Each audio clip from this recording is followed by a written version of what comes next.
What's good, TMG fam? It's your boy L, and I'm back with another reaction. How y'all feel? Welcome back to the channel. Salute. Listen, man, True Mansion. This is 3 scary True Mansion horror stories, all right? So listen, anybody like myself who dreams of one day living in this big mansion, I don't know if you ever checked out the one that Rick Ross has. I think he bought Holyfields, which was, I think it was Mike Tyson's. No. I think it was Rick Ross. 50 Cent had that house. Then Mike Tyson had it before him. And then Holyfield, I think. I don't know. A lot of people had that house. But anyway, if you ever seen the mansions, man, oh my God, bro.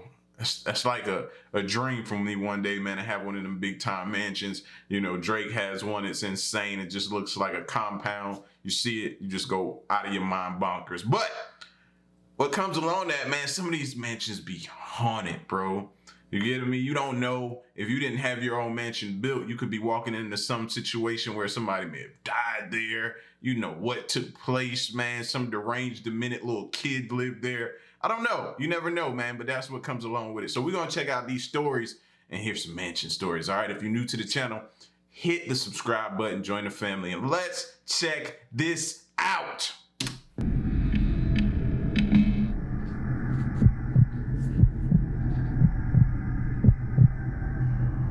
There's this abandoned mansion in Toronto that came up in a group chat among my friends. We saw pictures of it through a mutual friend who had recently gone to explore there. It looked immaculate based on the pictures, and we were intrigued to go check it out. It was 10 miles north from us, so the drive wasn't bad. The mansion sat on a big open grass plain, with pine trees and other foliage surrounding the perimeter of the property, acting as a natural fence or just a wall of privacy from the outside. My friends, who I'll call Chad and Brad for this story, followed close behind me as I led the way up the large gravel driveway towards the front of the unfinished house. By the looks of it, construction on the structure had been abandoned when it was near completion, as the outside foundation seemed to be finished.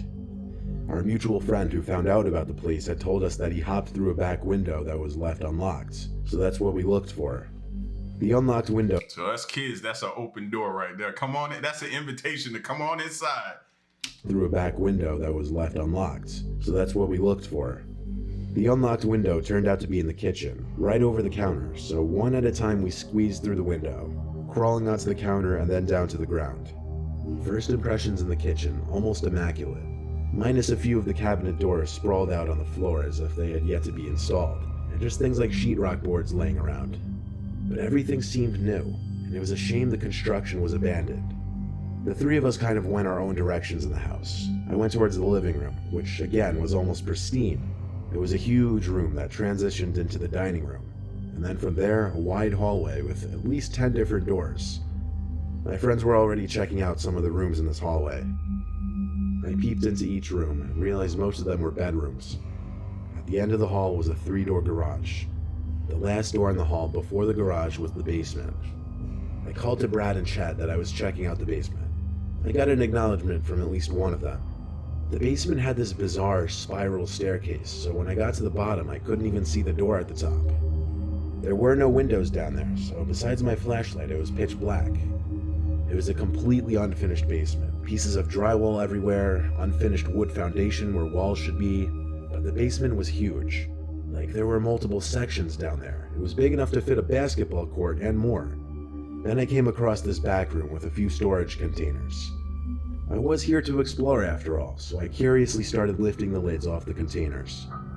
The first 2 seemed to contain building tools and supplies like wood planks. But then I heard something from one of the other containers. It was like something caused the container to make a bump sound. Could it be an animal? Or was I just hearing things? I went to the container and noticed the lid was not sealed on this one, as it wasn't sitting perfectly snug on the top. As I bent over to try and lift the lid, it lifted without me touching it, and I heard a whispering noise. I fell backwards on my hands as this happened, and while I was on the ground, I saw a smiling woman looking at me. The only thing lifting the container up was her head. Oh! Bro, I'd have became Usain Bolt right then. What? Holy bro. She looked at me, laughed, and said peekaboo. And Peekaboo? She just scared my soul out of my body. The container up was her head. She looked at me, laughed, and said peekaboo, and she laughed some more. I ran to the top of the stairs, but the basement door was now locked. I banged on it for my friends to open it up. They were apparently messing with me. I heard creaks on the spiral staircase below me. I couldn't see her yet, but I could hear her laughing getting closer, and she was mumbling incomprehensible things. I screamed at the top of my lungs to please help me, and Chad finally opened the door. I ran out and looked back for half a second, greeted by this ghostly, skinny figure of this pale woman looking up at me, almost at the top step. I slammed the door shut and locked it. Chad saw the woman too, and we bolted for the front door. We didn't care about leaving it open. The three of us got to the edge of the property to talk. Set it on fire. Yep, we ain't even got to discuss it. Somebody go get the gas. We're gonna set it on fire with her in there. We set it up to set this thing on fire. After an hour of just sitting in my car thinking and talking, I agreed to go back inside and unlock the basement door. What? As scary as what I witnessed was, I didn't want to be responsible for someone dying down there. But when we got back inside... Fam, you don't want to be responsible for somebody dying? Bruh! She was in a bin.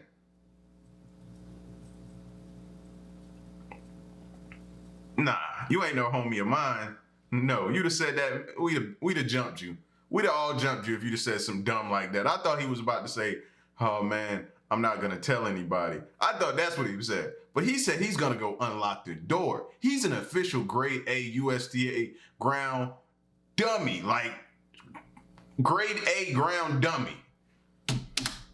The basement door was wide open. I promise you we locked that door, so it made no sense.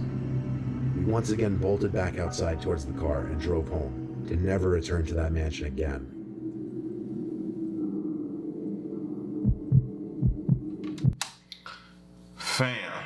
Fam, this scared me in several different ways, right? Listen, as a kid, man, we grew up in an area, me and my homeboys, and we had like this abandoned house that was next to us. They started building on it and then just stopped for some reason. And it was just like a house that was pretty much, I would say, 85% done. You know what I'm saying? Walls is up, roof is there, windows is there, inside is almost done. You know what I'm saying? Like something happened to where it was just like 80 to 85% done.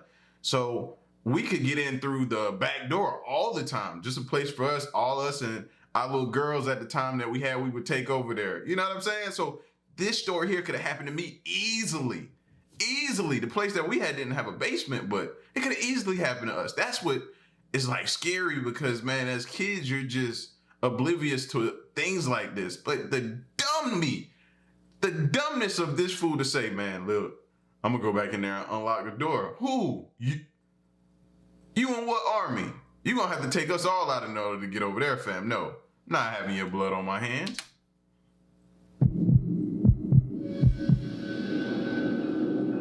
When I was a very young kid, we lived in an upper middle class neighborhood.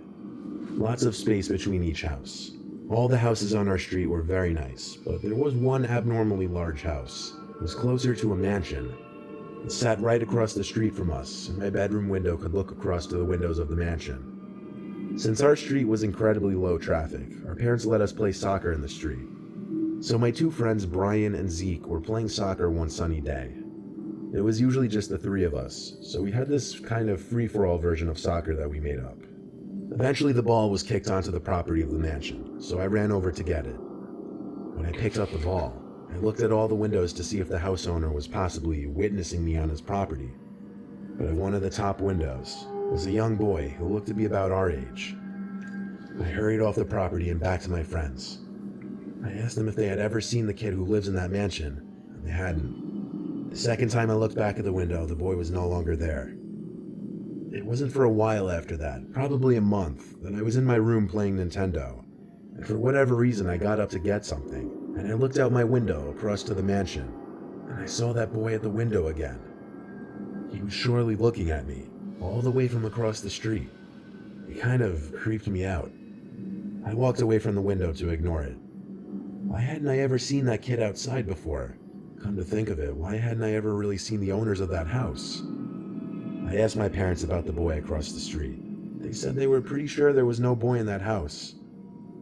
So the next time Brian, Zeke, and I were playing in the street, we were thinking of potential fourth players to have a real game. I had an idea. I ran to the front door of that mansion and rang the bell. A 50-something-year-old woman answered. I asked if her son wanted to play soccer with us. She looked at me puzzled and said, "What son?" I replied, "The boy who was always at the upstairs window."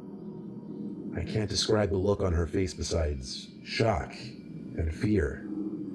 She asked me what the boy looked like, and after my best description, a tear rolled down her cheek. She put her hands over her mouth.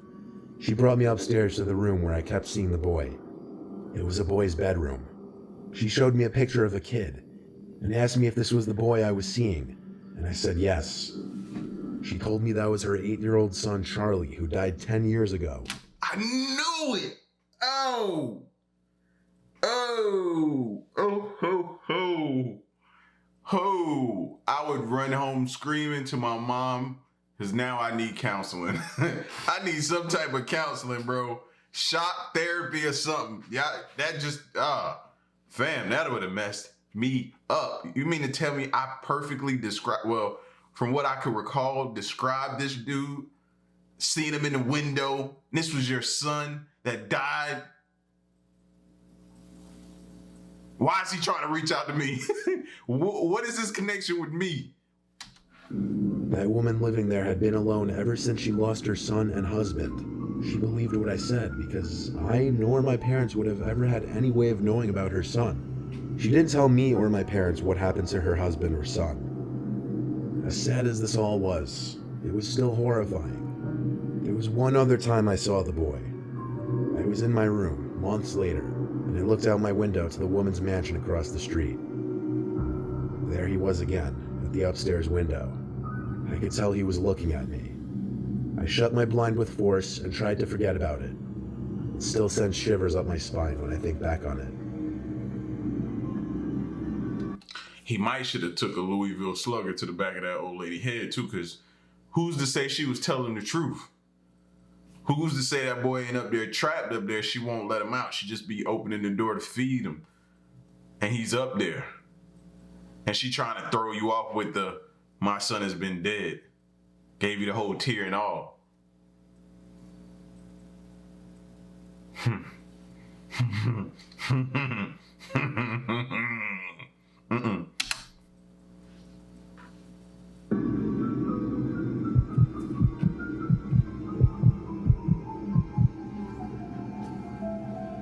I was once hired to house sit for a friend of a family friend who was going away for a week. In this case, I should call it Mansionsid because the family was absolutely loaded, and the mansion sat on the rich side of town in front of a huge lake. I was 21, and it just seemed like a cool job to have for a week.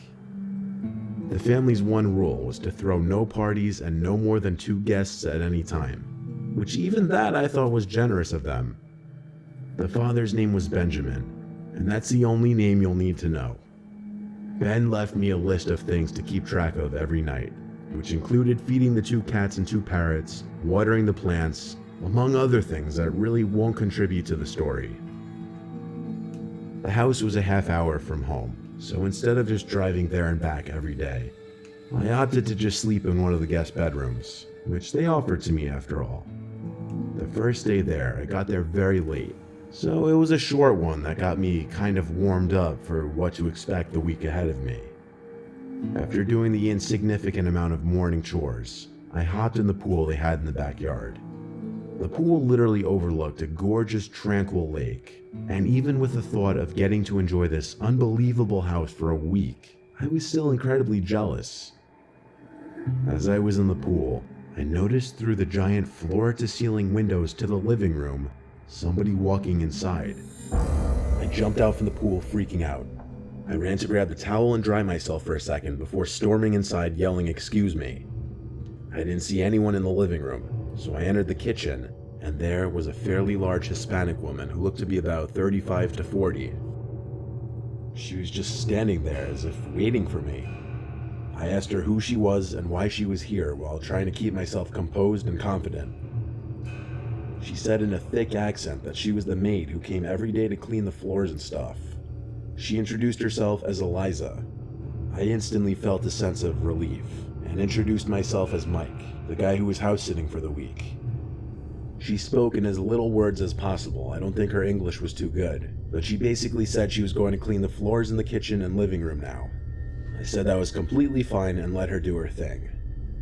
I asked her how she got in the house, and she said she had her own copy of the key. So that was that. I went back out to the pool for a little longer to let her do her thing. When I got out from the pool, I dried up and took a shower. After my shower, I fed the animals again. The parrots were easier than the cats, surprisingly. I didn't see the maid again, but I didn't really want to get in her way and have awkward small talk with someone who could barely speak English anyway. I had a couple friends over that night because everyone was eager to see the place, but I respected their rules of only 2 guests at a time. I gave them the best tour I could. Then we kinda just chilled in the game room they had, played some air hockey and pool table, and drank a little bit. When I told my friends about the cleaning lady scaring the hell out of me, they both found it insanely suspicious. Like, why wouldn't Ben have told me about the cleaning lady? Exactly. You need to verify. You need to verify. They brought up a good point, so I shot Ben a text, asking about the cleaning lady. He didn't answer right away, and I didn't want to call. My friends wanted to sleep over, but I didn't want to push it. I had no idea if they had cameras in the house or not. So they left, and quickly after I started getting myself ready to lay down in bed.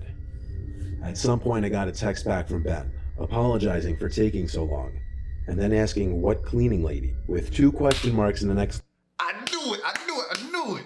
exclamation point.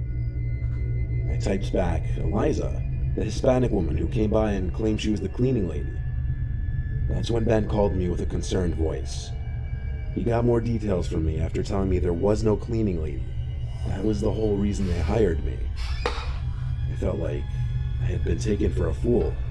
But more importantly, I was terrified that I may not have been in that house alone at that very moment. Ben told me to just hide in a bedroom and that he'd call the police for me. So we hung up, and I waited in the room for the police to arrive. I had Ben on FaceTime when the police arrived, so he could also talk to them. We all looked through the house together, from top to bottom, and we didn't see anyone. I told Ben the lady said she had a spare key, but he said he was confident that that was a lie, because they never made any spare keys. He was confident she simply snuck in when I was in the pool or outside in general. After we were sure there was no one in the house, the police left, but they made sure I locked all the doors and windows before they did so. Wait. TMG fam, y'all still staying there? Are y'all still staying there? I don't care whose house it was. When the cops leave, I leave. Oh yeah. Your house sitter it's over with. It was an option for me. You gave me the option to stay here, and I stayed in the guest room. No, I take my option back. I'm going home. I spoke with Ben a little longer, who was very comforting, and asked I just hold down the fort and call the police if anything else should happen. We hung up, and I went to bed. I locked the door, of course. I left the air conditioner off so I could hear any potential noises from outside of the room. As I lay awake, subconsciously waiting for a noise, I heard one from under the bed. It sounded like a squeak on the wood floor. I hopped out of the bed and looked under it. There were 2 people hiding underneath. One was the lady from earlier, Eliza. The other was some man probably 10 years older than her, with his hand over her mouth. They both locked eyes with me. I screamed and I ran for the door. The moment that it took me to unlock the door and then open and shut it was more than I was comfortable with. As I did, I heard them crawling out from the bed. I ran outside to my car without my shoes and drove down the street, where I called the police, and then I called Ben again. I waited for police cars to pass, and then I followed them. I once again searched the whole house and found no one. This time I didn't stick around for the night. Ben told me to go home and stay safe. The family booked a flight back home the next day, cutting their vacation short. The intruders were never identified. All that can be speculated is they walked in through the front door while I was in the pool because I didn't lock the door, and that they somehow knew the family would be gone. No further info is known.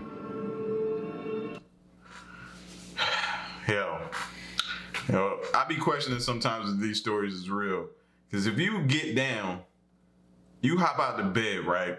And you look up under the bed, and you see them, the chances of you making it all the way down, unless you're really fast and they're super slow, but you're making it all the way downstairs and then unlocking the door and then open the door and then going outside and shutting the door behind you. Like, I don't know. I give you about a 50-50 chance, depending on how quick you are, of getting out of there before one of them grab you. You know what I'm saying? Like, whew. But still, what kind of search did the cops do? I'd be pissed. How do you not? And then how do they get back under the bed? How did they get under the bed? Yeah, that one blows my mind, bro.